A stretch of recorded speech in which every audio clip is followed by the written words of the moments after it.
Good classroom management is a major objective of teachers who want to provide a positive, productive learning environment in their classrooms. And clearly, the old bad apple concept of simply ridding the classroom of contentious children is not a productive option. In fact, there is a great deal of concern nowadays among teachers, and certainly among administrators, over the issue of discretionary placements, the practice of removing students from the classroom through suspension or expulsion. Recent research performed at Stanford University confirms the validity of that concern.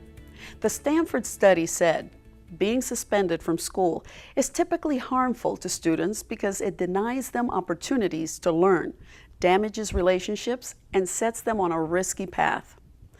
One of the researchers, Dr. Gregory Walton, noted that no one enters the teaching profession in order to send kids to the principal's office for minor misbehavior, but punitive policies can lead teachers astray.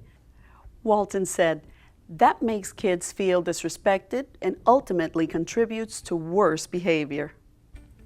The Stanford researchers say that teachers can make a tremendous difference in how children behave.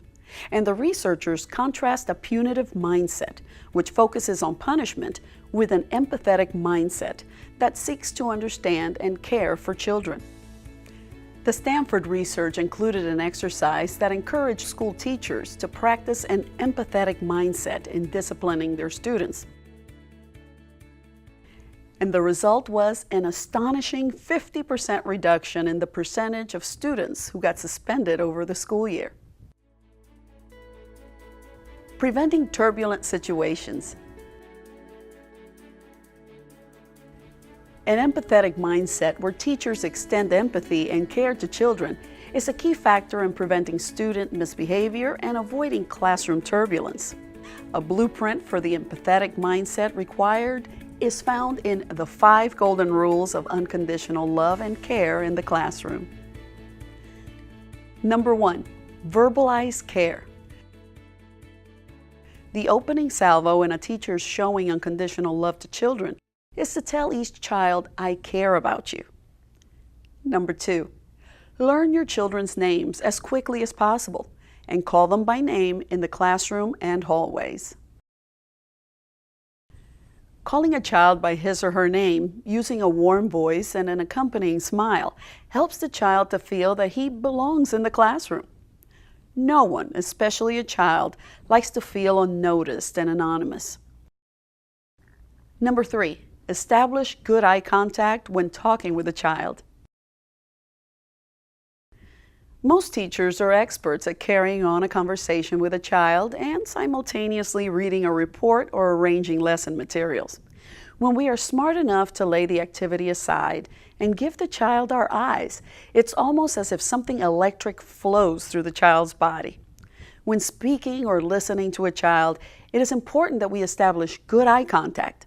It helps the child feel that his words are important to us and that we care.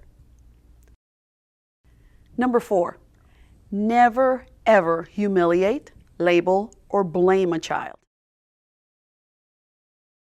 Each of the above threatens the self-esteem of a child, and the result will be an escalation of the undesirable behavior.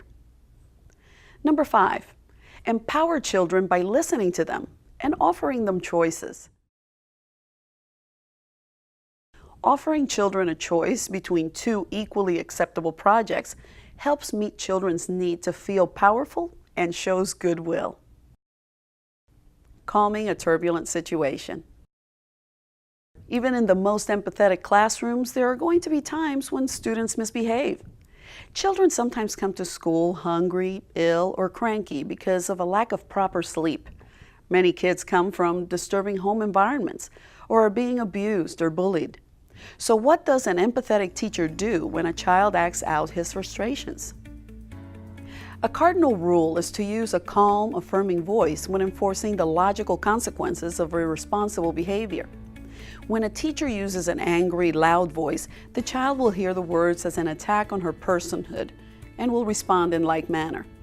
Consequences are much more readily accepted when the teacher states the misbehavior and resulting consequence using a voice tone that shows respect and unconditional regard for the child.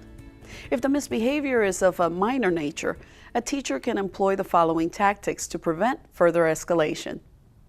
The thinking chair. Ask the child to go to a thinking chair, which is located in a corner of the room. This tactic should be explained to the children at the beginning of the school year.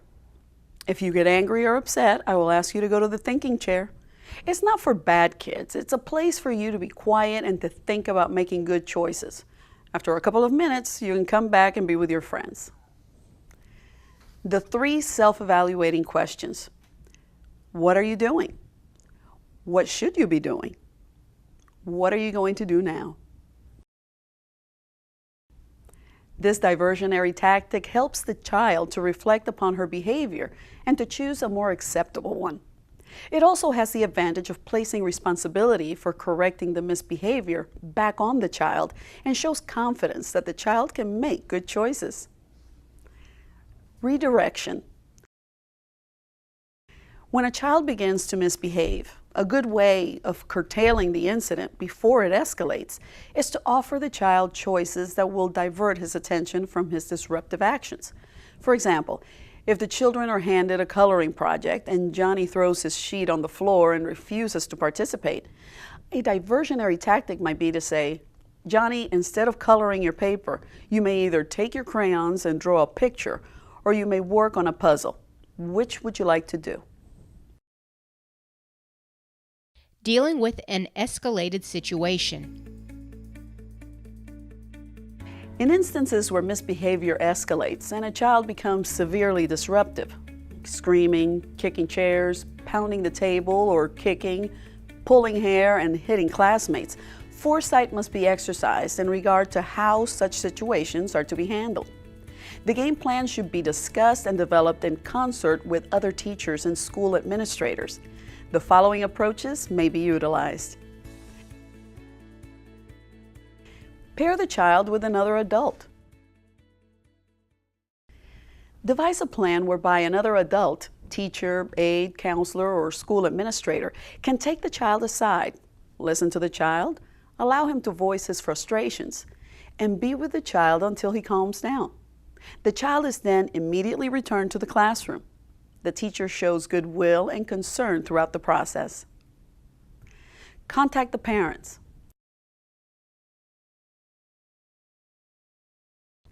Parents should be notified if there's an instance of severe disruption upon the part of their child.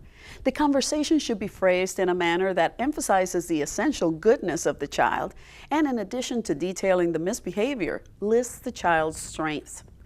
If the aberrant behavior persists, schedule a conference with the parents to determine a plan for helping the child.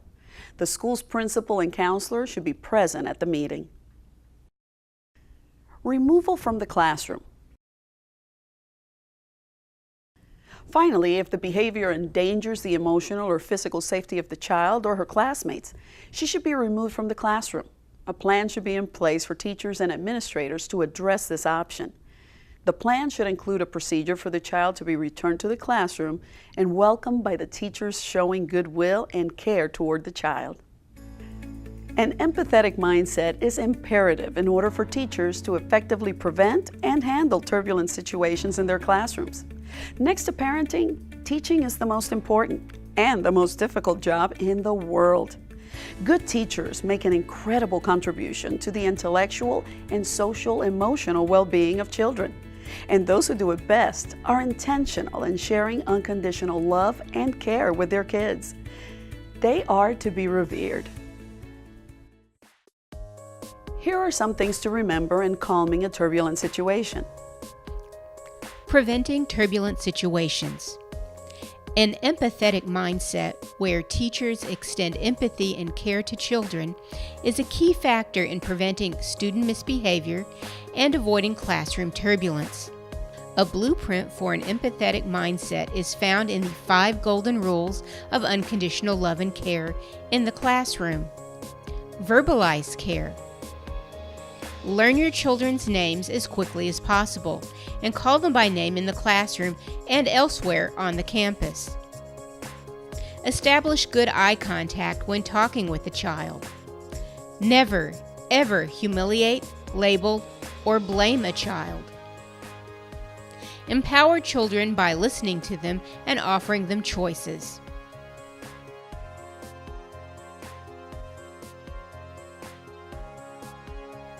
Calming a turbulent situation.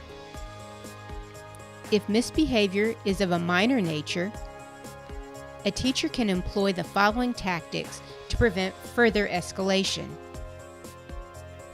Use a thinking chair to help the student calm down. Employ the 3 classic self-evaluating questions. What are you doing? What should you be doing? What are you going to do now? Redirect the child's attention and behavior by offering the child choices that are mutually agreeable to the teacher.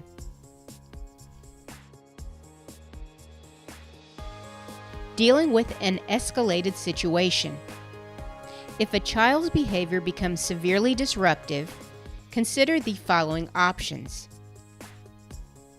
Pair the child with another adult who will listen empathetically and allow the child to vent her frustration. Then the child is returned to the class. Contact the parents and engage their participation in finding solutions to the child's disruptive behavior. Plans should be developed beforehand, involving the principal and a counselor for the removal of a child in an unabated meltdown. A child must be welcomed back to the class with the teacher showing goodwill and care. Kids behave better and perform better for teachers they think care about them.